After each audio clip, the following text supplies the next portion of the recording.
I'm Granny, and we're going down the rabbit hole of volcanoes. I'm not a scientist. I don't play one on radio, TV, or anywhere else. I'm just Granny, and I love going down rabbit holes. I hope you are patient with me because this is a big learning curve for me, the whole video thing.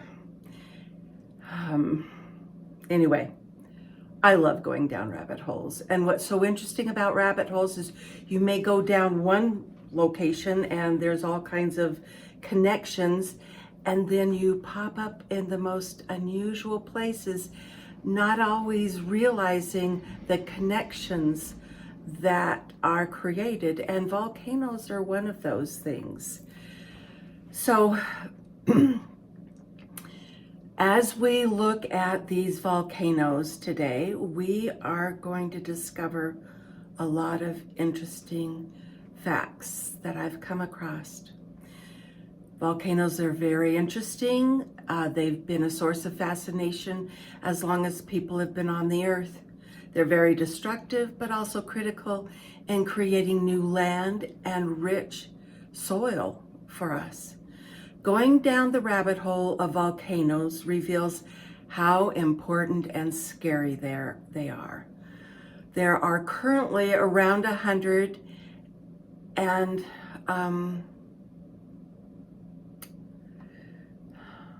trying to remember how many volcanoes there are. There's about 1,500 volcanoes on the earth, approximately, because they are popping up and they kind of change. But of those 1,500, only about 45 erupt every day. In 1986, a lethal eruption of gas, carbon dioxide, that was estimated at 1.6 million tons, that's a lot, was released from Lake Nyos, that is in a dormant, an inactive volcano in Cameroon. Well, because carbon dioxide is heavier than the air we breathe, instead of being erupted into the atmosphere, it flowed down the sides of the cone of this volcano, out of the lake, down the sides, and into 4 villages located at the base of this volcano. It killed almost 2,000 people and 3,500 livestock. That's a lot of death and destruction. So please be careful where you're planting your houses whenever it's close to a volcano. But volcanoes created Hawaii, and we've all seen pictures of Hawaii and how beautiful it is. There are 137 recognized islands of the Hawaiian island chain, but there are 152 separate islands. Some of these are too small to be on a map, and some of these only show up at low tide. And there's evidence of other islands that over time have eroded, which makes me wonder what the composition of those islands were and compared to the islands that have remained for thousands and thousands of years. Both Mauna Loa and Kilauea volcanoes in the Hawaiian chains are considered effusive. They are less eruptive, which means that less of the ash and rock gets into our upper atmosphere and rather stays lower, closer to the planet or the surface of the earth. I read in a science journal around 2007-ish about some Japanese volcanologists who were wanting to figure out if there was a way to anticipate or to be able to forecast eruptions. And they determined that it was the water content that made the difference between a volcano being an eruptive, explosive, and an effusive, more like the Hawaiian Island volcanoes. Well, they determined that the more destructive a volcano is, the higher the water content was, which was really interesting to me. These same Japanese volcanologists determined that, in their opinion, because there's really no way to verify, that there is as much, if not more, water deep in the mantle of the earth than is on the surface of the earth. And out of curiosity, you may want to check out Genesis 8:2. In 1883, one of the most destructive events in recorded history, was the result of Krakatoa, an island in Indonesia, erupting. This was in August of 1883. The sound waves, just the sound waves of this explosion went around the world in both directions 4 times. That's huge. 4 times. So,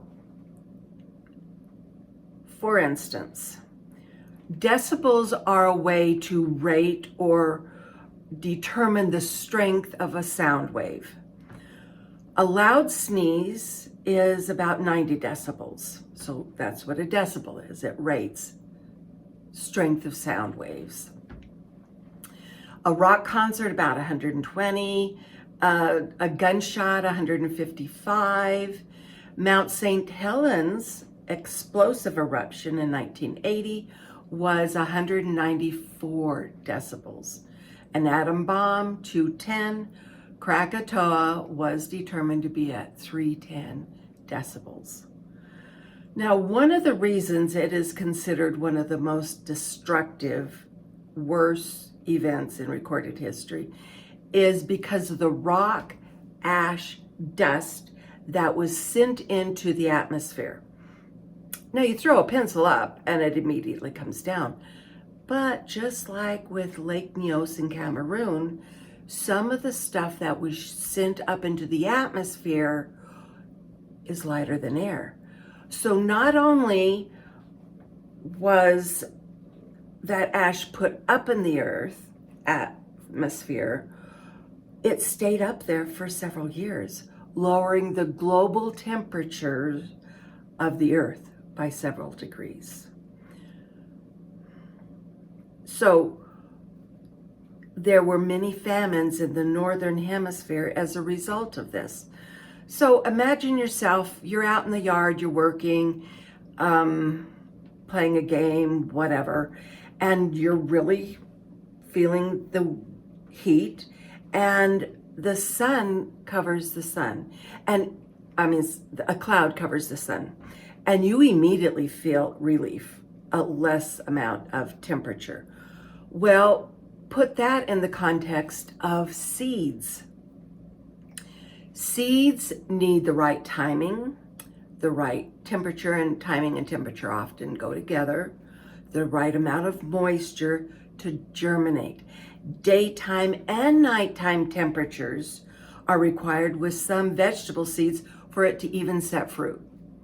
So it's a very complicated thing to get seeds to germinate, because considering what we eat veggies and fruit, but then some of us also eat animals.